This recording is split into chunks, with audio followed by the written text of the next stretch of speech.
2 weeks ago, we had an experiment where it was an osmosis egg experiment.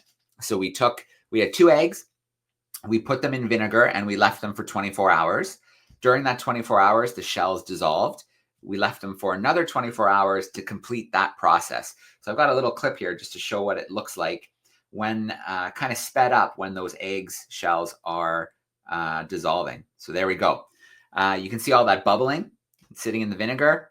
It's acidic. It's dissolving that shell. And then eventually you've completely lost the shell, but the egg doesn't just break apart. There's still a semi-permeable membrane surrounding it. So semi-permeable just means that some things are allowed in and out, but other things aren't.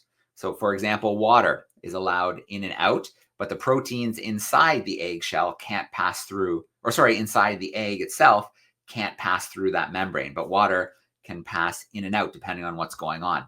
So that was step one, was to take some time, dissolve the shell of the egg in that acidic vinegar. Now, this might remind you of an experiment we did earlier, which was ocean acidification, looking at what happens as the ocean gets more acidic and as it breaks down the shells of creatures that form shells. It can also impact coral. So this is kind of building on this a little bit. We're kind of seeing that in action, the way that acid is dissolving this eggshell.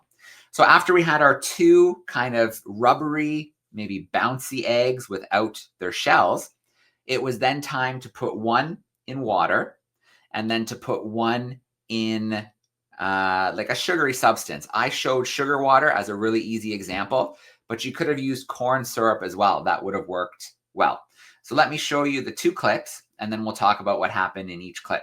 So here's the first one. I think the first one is water. Yeah. So there's a little food dye in the water to help you see a little bit better what's happening. So if you watch these eggs over time, you're going to see that they are swelling and they're growing. So we're going to talk in a moment about what happened there. So that is when they were left in water. And the second clip is when they were left in corn syrup. So a really kind of sugary substance. So let me share that one with you and let's take a look at what happened. So this time we've got eggs in there without their shells, just the semi-permeable membrane.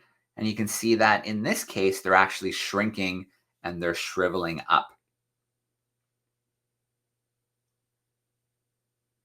All right, let's talk a little bit about what we have happening here. I'm going to take that video out.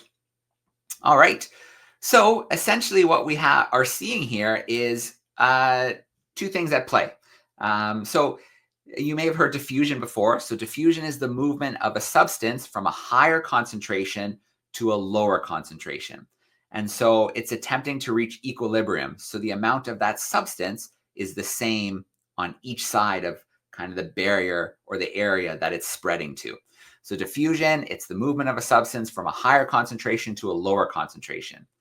But when we're talking about something like water and we're passing through a membrane, we call it osmosis. So osmosis is the process where water moves through a membrane. And lucky for us, we had a membrane handy. Once we dissolved the shells of those eggs, we had that membrane. So again, we can look at that video clip. We can see the shell dissolving here in the vinegar.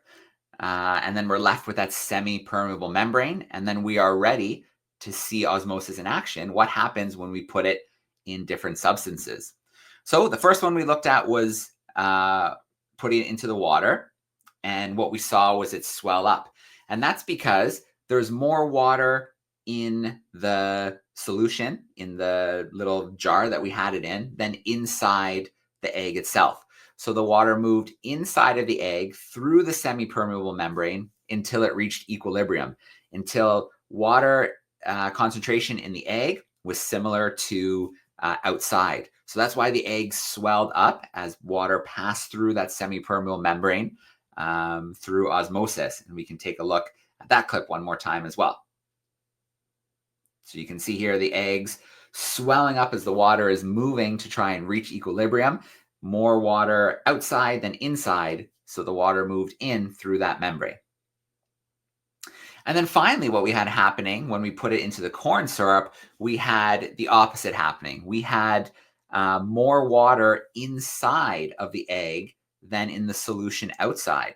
So to reach equilibrium, water started to move out from the eggs and into the corn syrup. And we had the eggs shrink and we had them shrivel. So we can watch that one more time here.